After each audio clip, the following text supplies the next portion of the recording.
అందరికీ నమస్కారం. నేను doctor Sachin Daga, surgical gastro pancreas liver specialist and liver transplant specialist.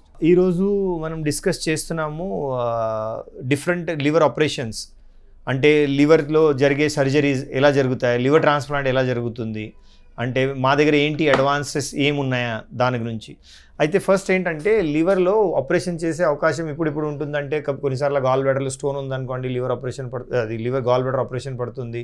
లివర్లో ఏదైనా కంతి కానీ గడ్డ ఉందనుకోండి, దీన్ని కట్ చేయడానికి ఆపరేషన్ పట్టొచ్చు. లివర్ డ్యామేజ్ అయితే దాన్ని లివర్ ట్రాన్స్ప్లాంట్ అవసరం పట్టొచ్చు.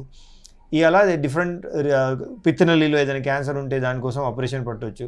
అయితే ఈ ఆపరేషన్ ఎలా చేయగలుగుతాము. అయితే ఫస్ట్ మనకి స్టాండర్డ్ ట్రెడిషనల్గా చాలా ఏజ్ నుంచి నడిచేది టెక్నిక్ ఏంటంటే ఓపెన్ అంటే చాలా జనాలు అలా ఓపెన్ చేసేసి అలా మొత్తం ఓపెన్ చేసి కడుపు మొత్తం ఓపెన్ చేసి దాని తర్వాత లివర్ కానీ ప్యాంక్రియాస్ ఆపరేషన్ కానీ లివర్ ట్రాన్స్ప్లాంట్ చేస్తారనమాట. సో మనం కూడా కిమ్స్ హాస్పిటల్లో ఏ గ్రూప్లో అయినా ఇక్కడైనా we're doing all the 3 procedures అనమాట. ఓపెన్ ఆపరేషన్ కూడా చేస్తున్నాము, లాప్రోస్కోపీ కూడా చేస్తున్నాము, రోబోటిక్ కూడా చేస్తున్నామండి. ఓపెన్ ఆపరేషన్స్ అంటే ఓపెన్ ఆపరేషన్స్లో అలా ఓపెన్ చేసేదండి. లాప్రోస్కోపీలో హోల్ చేస్తామండి. ఇక్కడ ఒకటి హోల్, ఇక్కడ ఒకటి హోల్, ఇక్కడ ఒకటి హోల్, ఇక్కడ ఒకటి హోల్. ఈ హోల్ ద్వారా ఆ లివర్ని యాక్సెస్ చేసి దీన్ని అలా దుర్బిన్తో ఇన్స్ట్రుమెంట్స్ యూజ్ చేసి కట్ చేసేసి తీస్తామన్నమాట. రోబోటిక్లో మించుమించుగా సేమే ఉంటుందండి.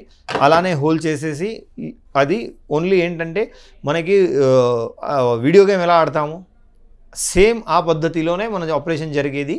రోబోటిక్స్లో చేసేదే డాక్టరే, బట్ మధ్యలో ఇంటర్ఫేస్ ఉంది కదా, అది రోబోటిక్ది ఉంటుంది. అందుకే మూమెంట్స్ చాలా ఫైన్ అయిపోతాయనండి, ప్రెసిషన్ ఇంక్రీజ్ అయిపోతుంది. అది రోబోటిక్ ఆపరేషన్ అండి. అయితే మనకి డిఫరెన్స్ ఏంటి ఓపెన్ చేసిన తర్వాత, లాప్రోస్కోపీ చేసిన తర్వాత, రోబోటిక్ చేసిన తర్వాత. ఓపెన్లో మెయిన్ డిఫరెన్స్ ఏంటంటే మనం చాలా పెద్దగా ఓపెన్ చేయాలి. అయితే ఈ అంత పెద్దగా ఓపెన్ చేయకుండా చిన్నగా ఓపెన్ చేసే ఏమైనా ప్రొసీజర్ ఉందా? Yes, definitely. మొత్తం ఇండియాలో మన కిమ్స్ హాస్పిటల్లోనే జరిగేది. ఈ మొత్తం ఓపెన్ చేయకుండా జస్ట్ చిన్నగా ఓపెన్ చేసి దీంట్ నుంచి మేము లివర్ తీయడం, అంటే లివర్లో ఏదైనా క్యాన్సర్ ఉందనుకోండి, పార్ట్ ఆఫ్ లివర్ తీయడం కానీ, లివర్ ట్రాన్స్ప్లాంట్ కూడా ఈ అంతా మొత్తం డ్యామేజ్ అయ్యి లివర్ తీసేసి ఈ కొత్త లివర్ పెట్టడం కానీ, సగం లివర్ పెట్టడం కూడా మనం ఓపెన్ ద్వారా కూడా చేయగలుగుతామండి. సో మిడ్ లైన్లో ఎగ్జాక్ట్లీ ఎంత ఇన్సిజన్లో చేసే ఎక్స్పర్టీస్ ఓన్లీ ఇన్ ఇండియా మన సెంటరే. ఇక్కడ మనం మోర్ దెన్ 75 సర్జరీస్ అలా చేసేసి సక్సెస్ఫుల్గా ప్రూవ్ చేసాము.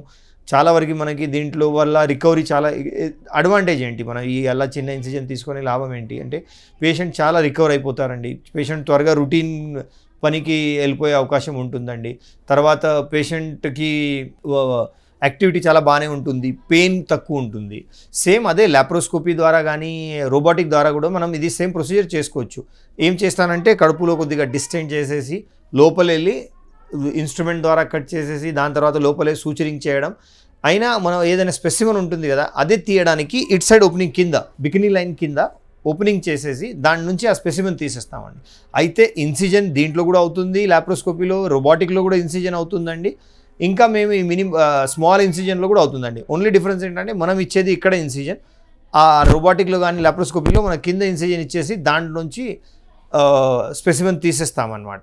సో ఓవరాల్ రెండిట్లో ఇన్సిజన్ సేమ్ ఉంటుంది. కాస్మెటికలీ మచ్ యాక్సెప్టబుల్ అంటే మనం ఈ స్కార్ ఉంది కదా మనకు కనపడదు, సో కాస్మెటికలీ. బట్ అంత పెద్ద ప్రొసీజర్కి డెఫినెట్గా యాజ్ అ పేషెంట్ అందరికీ ఉంటుంది. మనకి ఓపెన్ చేసినా, లాప్రోస్కోపిక్ చేసినా, రోబోటిక్ చేసినా మనకి రిజల్ట్స్ మంచిగా కావాలి. సో ఎవరి చేతిలో ఏ బాగుంటుంది అక్కడే మనం ఆ ప్రొసీజర్ చేసుకోవాలని నా సజెషన్ అనమాట. సో ఈ కాంప్లెక్స్ లివర్ సర్జరీస్కి కిమ్స్ హాస్పిటల్లో మనం open surgery, laparoscopic surgery, robotic surgery అన్నీ చేస్తున్నామండి. సో ఈ అన్ని ప్రొసీజర్స్తో మనకి ప్రెసిషన్ కూడా బాగుంది, అవుట్కమ్స్ కూడా బాగున్నాయా, రికవరీ కూడా చాలా బాగుంటుందండి. ఇంకా డెఫినెట్లీ ఈ కాంప్లెక్స్ ప్రొసీజర్లో కూడా మన రిస్క్ అయితే ఉంటుంది, మనం రిస్క్ తీసుకొని ప్రొసీజర్ చేసుకోవాలి.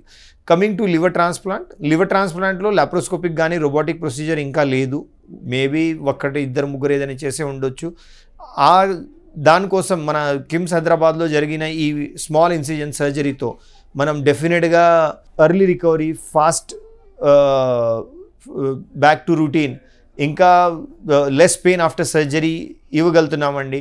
దానివల్ల మనకి average length of stay post liver transplant is around 7 to 10 days మన దగ్గర. రికవరీ కూడా చాలా ఫాస్ట్ ఉంటుంది. 2 వారాల తర్వాత పేషెంట్ చూస్తే మనకి నిజంగానే అతనికి ట్రాన్స్ప్లాంట్ అయిందా లేదా అని డౌట్ వస్తుంది. So this until unless laparoscopy and robotic really gets evolved to do liver transplant, this minimal invasive surgery which is only available at KIMS Secunderabad is best option. ధన్యవాదాలు.